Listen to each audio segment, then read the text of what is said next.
Buenas noches. El 20% de los colegios aragoneses ha aprobado todos los trámites para lograr la reorganización horaria en los centros. Tanto la plataforma a favor como la que está en contra de la jornada continua ya han exigido cambios para futuras convocatorias. Sabremos cuál es la opinión de nuestros invitados acerca de este tema y también hablaremos de los problemas en la línea ferroviaria Zaragoza-Teruel-Valencia. Los usuarios de este tren han viajado en autobús 3 veces en 20 días por falta de maquinistas, mientras desde Renfe aseguran que son incidentes puntuales. Para analizar estos temas ya nos acompañan esta noche Ricardo Pereda, de la Cámara de Comercio. Buenas noches. Hola, buenas noches. Benito Carrera, de Comisiones Obreras. Buenas noches. Hola, buenas noches. Y Aurelio López de Ita, presidente de CEPIME Aragón. Buenas noches. Buenas noches. Comenzamos hablando de educación. A pesar de haber finalizado el proceso electoral de tiempos escolares, ayer 73 centros enviaron la documentación para que la DGA les conceda la aprobación de jornada continua.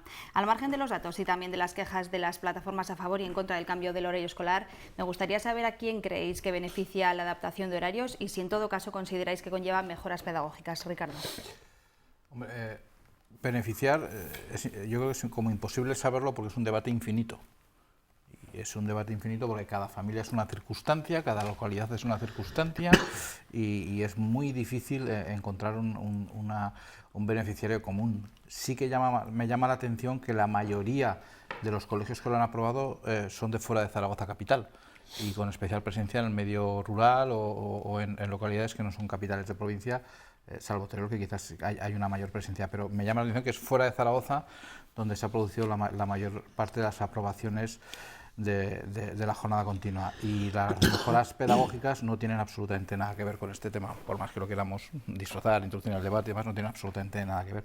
Esto surge de una reivindicación laboral de los profesores y bueno, en algunos sitios he votado que sí, otros que no, pero no tiene nada que ver, que sería el principal criterio, con la mejora pedagógica de los centros escolares. Benito. Yo la verdad es que desde que se publicitó la norma el 19 de febrero en el BOA para que iba a regular la organización de los tiempos escolares, ya habíamos discutido en mesa de redacción tanto los pros como los contras, ¿no? Yo voy a razonar un poco desde el criterio de los que están a favor de la jornada continua, ¿no? Que marcan 4 criterios que yo creo que pueden ser contestados, ¿no? Pero en principio se dice que los alumnos son más productivos durante las horas de la mañana, que están más cansados cuando vuelven a clase por la tarde y que por tanto con una jornada intensiva mejoraría el rendimiento académico. Bueno, esa es una razón que la dicen en función de lo que han estado viendo con los países de nuestro entorno y viendo también los valores de fracaso escolar que hay, ¿no? Una segunda razón que se argumenta es que los niños tendrán más tiempo libre para la tarde para hacer los deberes y actividades extraescolares. Hay un tercer aspecto que yo creo que es... Por la tarde están cansados ya. Sí, yo creo que hay un tercer... Según el argumento uno de ellos... Ya, pero yo creo que hay un tercer aspecto que es fundamental, que es, y al menos así en la votación se ha reflejado un poquillo, ¿no? Es que facilitan más la conciliación de las familias, es decir, que los que van ahora a comer a casa no tendrían que volver por la tarde, y los que se quedan en el comedor pues podrán salir a diferentes horas según las necesidades de cada familia. Por tanto, también es un buen marco. Y luego también, como positivo, podría estar los nuevos proyectos educativos, que es a lo que te has referido tú, que sí que veremos a ver en función de la experiencia que tenemos. Y luego decir que la jornada continuada no está exenta de que haya nuevas actividades escolares gratuitas en los centros por la tarde, ¿no? Dicho esto, los detractores dicen, bueno, esto va en detrimento de la escuela pública y a favor de la escuela concertada, ¿no? Bueno, veremos a ver si hay más y mejor futuro en la escuela pública con estas medidas. Veremos si es verdad que con esto se combate más y mejor el fracaso escolar. Y yo creo que hay una experiencia, habría que buscar la experiencia que hay en Monzón, que por lo menos lo que está encima de la mesa es que la experiencia ha sido altamente positiva y con resultados satisfactorios. Por lo tanto, vamos a ver cómo pueden ir en esa línea. Los argumentos que da a favor desde la otra plataforma, como dice la moderadora, pues se van a cuestionar y se van a poner en contra.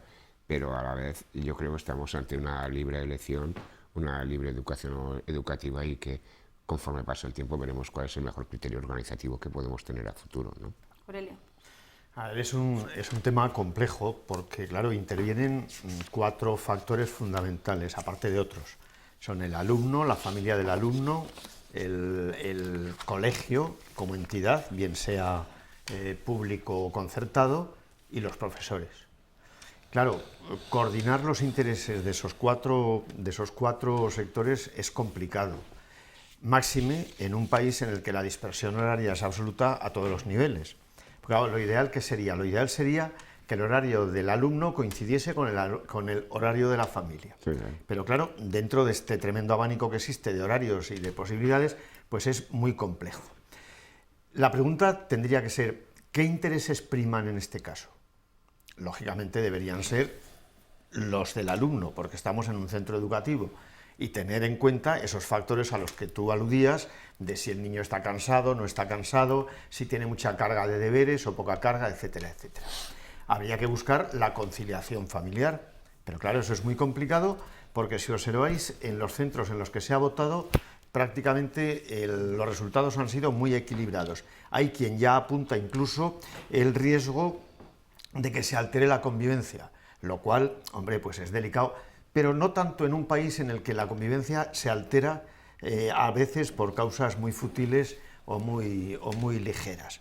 Habría que tenerlo en cuenta. Entonces, la pregunta es, o la conclusión, al menos por mi parte, es, ¿no sería preferible planificar esto de cara al futuro y hacer una planificación de forma que, donde parece que el tema es más complicado, que es en la gran capital, que es Zaragoza, y en los grandes núcleos de población, no así en el ámbito rural, pues entonces planificar y decir, mire ustedes, va a haber colegios que ofertan este horario, y este, que probablemente no será fácil, pero habría que intentarlo. Lo que no se puede es dejar un tema como este al albur de una elección cuando ya el curso está muy avanzado y cuando puede haber problemas, no tanto de alteración de la convivencia, como de perjuicios a familias. Porque evidentemente, claro, ¿qué pasa cuando no coinciden en absoluto los horarios del niño con los horarios de los padres? Pues un problema serio, es un problema importante. Y los problemas importantes, yo solo conozco dos formas de solucionarlos. Sentándose a negociar en una mesa y con tiempo suficiente para que el resultado de esa negociación sea aplicable sin causar daños mayores. Ahora, alegremente, ahora vamos a votar a ver si... Tengo yo serias dudas de que por solucionar un problema no se creen otros. Yo me pregunto si existía una demanda, no sé si mayoritaria o apreciable, pero me sirven cualquiera de los dos calificativos. ¿Existía una demanda apreciable o mayoritaria por parte de las familias para cambiar los horarios? Creo que no. ¿Existía una demanda apreciable o mayoritaria por parte del profesorado para cambiar los horarios? Creo que sí. Bueno, podemos seguir hablando, pero creo que está claro el fondo de la cuestión. Y dos asuntos más. Aragón se va a convertir en récord del mundo. O sea, si el fracaso escolar se liga al horario continuo, ¿no? Hemos hecho un descubrimiento mundial, que mereceríamos estar en la ONU y en muchos sitios por este descubrimiento que hemos hecho, de alcance mundial, y que va a acabar con el fracaso escolar en España. Y luego me pregunto por la diferencia entre los colegios concertados y los colegios públicos. ¿Por qué esta tendencia que existe a mantener la jornada partida en los colegios concertados y no en los colegios públicos? Y pregunto, no afirmo, ¿no será que los colegios concertados están más cerca o son más sensibles a las necesidades de las familias? Bien, yo la verdad es que cuando he razonado lo anterior en base a criterios de conciliación de vida laboral, familiar, etcétera, al final también he echado un vistazo a cuántas comunidades autónomas en estos momentos tienen la jornada continua, ¿no? Y todas las comunidades autónomas tienen colegios con jornada intensiva o continua, excepto el País Vasco, que está al 100%, ¿no? Que es la única que no mantiene. Pero el resto de las comunidades está. Por lo tanto, lo que sí que se ha adoptado en todo el colegio público es que la opción de la jornada continuada es la mayoritaria. Esta es una realidad, o sea, no se puede discutir. Y luego también hay un paso atrás. Habría que ver, decir, quiénes han sido los pioneros y cómo les va, ¿no? Sí, Canarias fue la primera comunidad autónoma que permitió el cambio del modelo de jornada ya en los colegios en el 1988. Después se sumó Galicia, después fue Andalucía, Murcia y tal. Por lo tanto, habría que ver, me imagino que cuando se publica en febrero esta norma es porque realmente está dando un salto cualitativo en la enseñanza y unos mejores criterios educativos ahí. A partir de ahí, la reflexión que hacía Aurelio es una reflexión que de verdad O la reflexión que hacías tú con respecto a los colegios concertados, es decir, los colegios concertados van a seguir con el modelo de jornada partida en toda España, por tanto, es decir, esto no les va a afectar.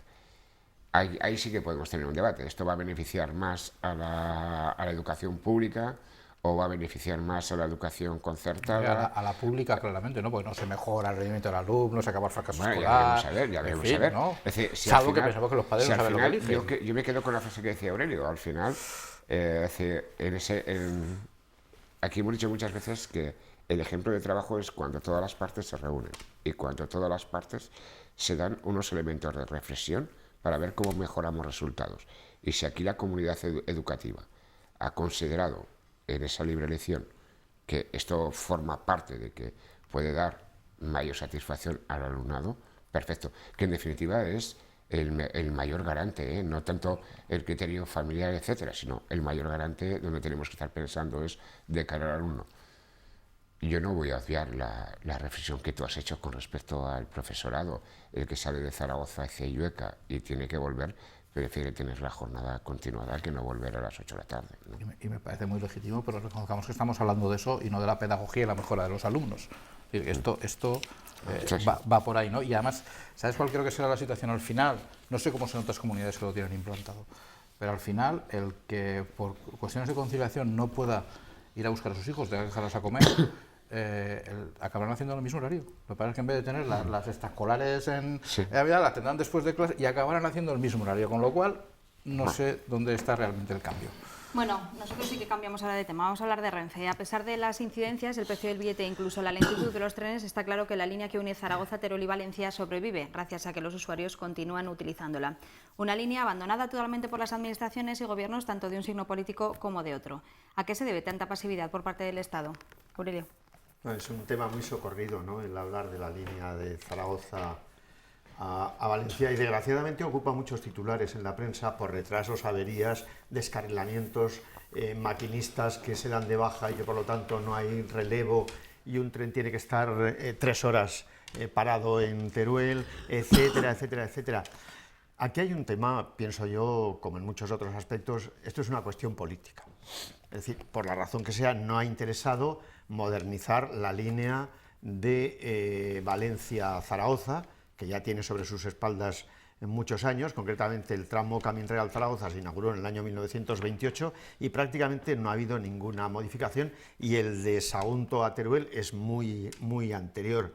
Es una línea diseñada con criterios de principios del siglo XX y por lo tanto con curvas muy cerradas, con pendientes muy pronunciadas, con dificultades evidentes, pero que une, guste o no, a dos poblaciones de la importancia de Valencia y su puerto y su entorno industrial, y Zaragoza con todas sus posibilidades logísticas y esa aspiración de atravesar los Pirineos, etcétera, etcétera. Pero no se ha hecho nada y se sigue sin hacer nada. Hay un dato que yo esta tarde he averiguado, y es que hace 36 años, en el año 1980, un tren tardaba de Valencia a Zaragoza 5 horas y 22 minutos. Y en este momento el tren más rápido de los que unen Zaragoza con Valencia tarda exactamente 5 horas. Es decir, en el corto espacio de tiempo de 36 años hemos ganado 22 minutos. Algo falla.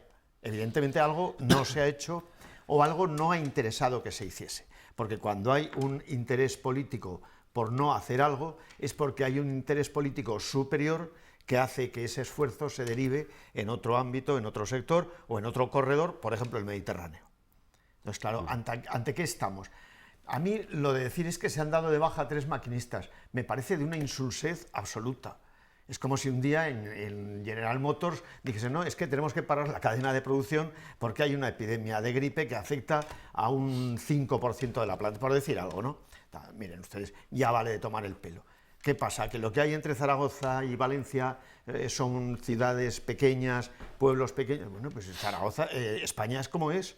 ¿Qué pasa? ¿Que les vamos a abandonar a su suerte y vamos a tener que recurrir sistemáticamente al autobús, llegando a preguntarnos maliciosamente si alguien no tendrá intereses en las empresas de autobuses? No lo sé, pero lo que es cierto, lo que es evidente es que dos poblaciones como Zaragoza y Valencia, separadas por 350 kilómetros, no puede tardarse 5 horas en que se unan por ferrocarril, ni se puede estrangular sistemáticamente el transporte de mercancías derivándolo a otras zonas. Y cuando surge alguien con voluntad de reactivarlo, como es el transporte de automóviles de General Motors, todos son problemas, todos son pegas. Cuando no es una baja de un maquinista, es que un vagón choca o roza con el andén. Cuando no, es que la máquina se avería. O sea, ya está bien. Ya está bien.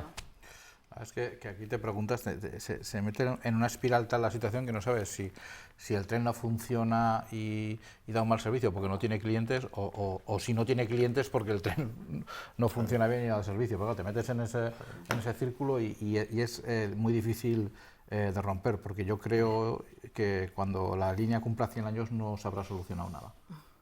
A lo mejor con un poco de suerte está cerrada, como otras muchas líneas en España que se han ido cerrando y se siguen cerrando. El cambio puede tender más a eso que a la solución, ¿no? Yo en todo caso creo que es preocupante, y Aurelio lo apuntaba, por el tema de transporte de mercancías y la salida logística que puede dar tanto al arco mediterráneo, la zona de Valencia y hacia el sur de Valencia, como una salida más directa hacia Europa.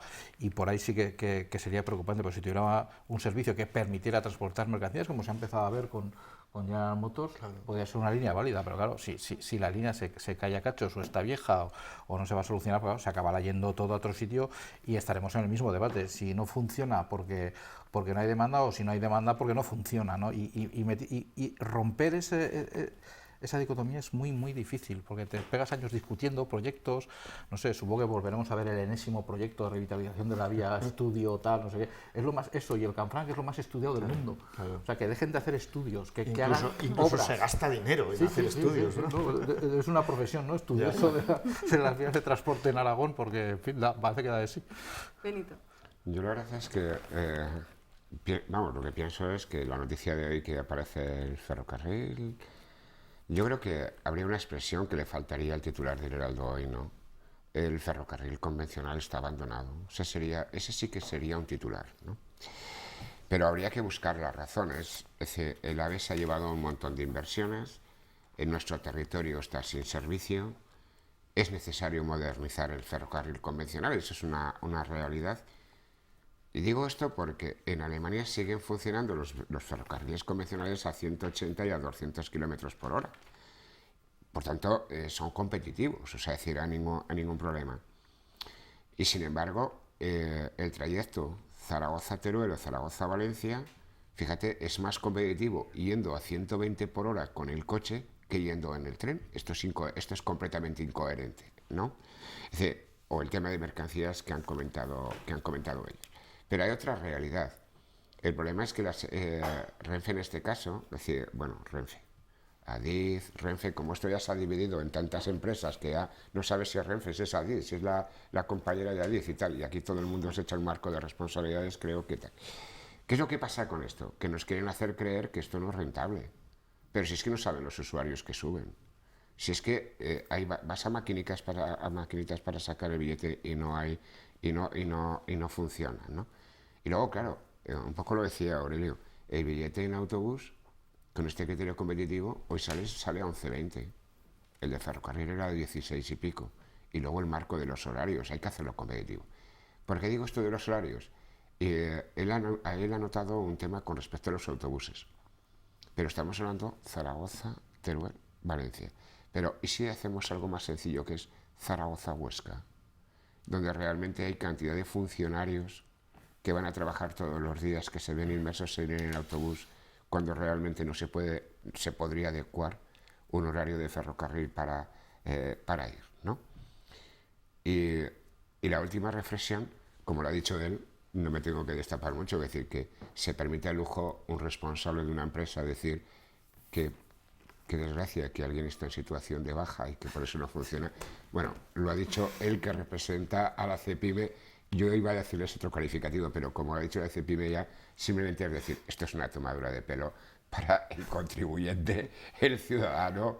Es decir, esto es una aberración que alguien sea capaz de decir esto en un medio, vamos, con la que está cayendo esto. Yo creo que, por ejemplo, hay que hay que avanzar, un poco como dice Ricardo. Lo que hace falta ya es que si de verdad nos creemos el mensaje que hemos lanzado muchas veces en la comunidad autónoma, en el conjunto del país, de que hay que equilibrar el territorio a todos los niveles, el ferrocarril sí que somos conscientes todos, ¿verdad?, que es un punto de nexo y de unión entre los más favorecidos y los menos desfavorecidos. Y tiene una componente más medioambiental que exactamente, habría que tener en cuenta. Pero yo, si me permitís, yo invito al que quiera conocer el tema a fondo a que averigüe cuántas líneas de ferrocarril convencional se han cerrado en España en los últimos 20 años. Y a lo mejor se asombra. Claro. No, se han cerrado, se han abandonado. Sí, sí. Para que luego roben los raíles y tal, Sí, pero se han abandonado. Pero tú has puesto un ejemplo antes, es decir, cuando vas en esta... Has hablado de la orografía del terreno, pero es que si vas en ese viaje, ves que hay muchas señales, muchas veces, que pone 20 por hora. Y claro, es decir, ¿cómo vas a hacer competitivo un tren de estas características? Por eso, cuando he empleado la palabra de abandono, es que es un abandono, está abandonada a todos los niveles, ¿no? Un tren como el Transcantábrico Zaragoza-Valencia a 20 por hora, ¿no? Llamarlo Transmediterráneo, como en un tren turístico.